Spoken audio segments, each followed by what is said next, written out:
relative narrates how 7 family members were found dead in a Vlakfontein house. Family of the 7 people found dead in a Vlakfontein house tell Drum how they were charmed by a man claiming to be a long-lost relative. The family welcomed the seemingly charming young man into their home like the long-lost relative he claimed to be. Siso Ernest Koza, 27, had grown up in an orphanage in Cape Town, he told them, and now he was a doctor with degrees from the University of Cape Town and the New York School of Medicine. The Koza family didn't think they had any reason not to trust him.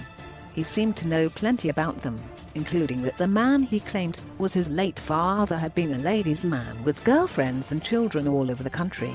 He'd ended up in an orphanage when his mother was no longer able to care for him, but not before he had found out a lot about his family. But he'd proved to be a wolf in sheep's clothing, Thoko Koza, 70, says. The man has now been charged with one of the most shocking mass murders in the country in recent times after the mutilated and decomposing bodies of 7 members of Thoko's family were found buried under sand in their home in Vlakfontein, Johannesburg. Her daughters Mbali, 51, and Dudu Koza, 46, her granddaughter Nomfundo, 28, and great-grandchildren Karabo, 11, Lyanda, 7, Nganyaso, 2, and Sponga Konki, 2, are all dead, and Thoko is grappling with feelings of grief and guilt.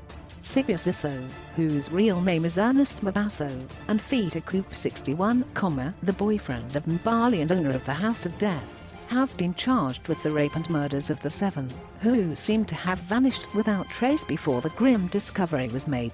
The family spent a week panicking about the whereabouts of their relatives, recalls Ningi Koza, 42, who found her cousins and their children buried inside their home.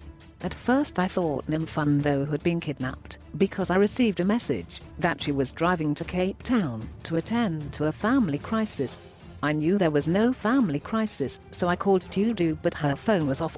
I sent a text message, but there was no response. I then tried to phone Bali, but her phone was also off.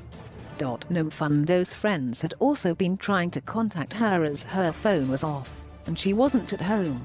Nengi decided to go to the house to look for clues to their disappearance. Nothing could have prepared her for the horror that awaited her.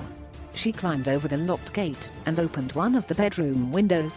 I was hit by the smell of rotten flesh, and there were flies buzzing all over.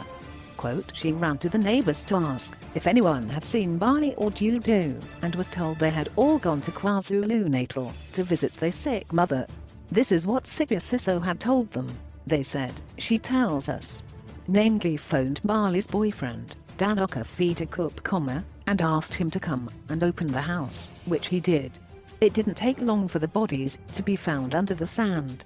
They had injuries all over, Nengi says, and they were rotten beyond recognition. Thoko is shattered by her loss. I regret the day I welcomed that man in my home. I lost my 2 daughters and all my grandchildren all at once, she says, battling to hold back her tears. The Go-Go, who lives in Pietermaritzburg, recalls how she was taken in by the respectful, humble and sweet Aka of note. I met him in August and I immediately liked him. He had this charm about him, and he was always ready to help with household chores.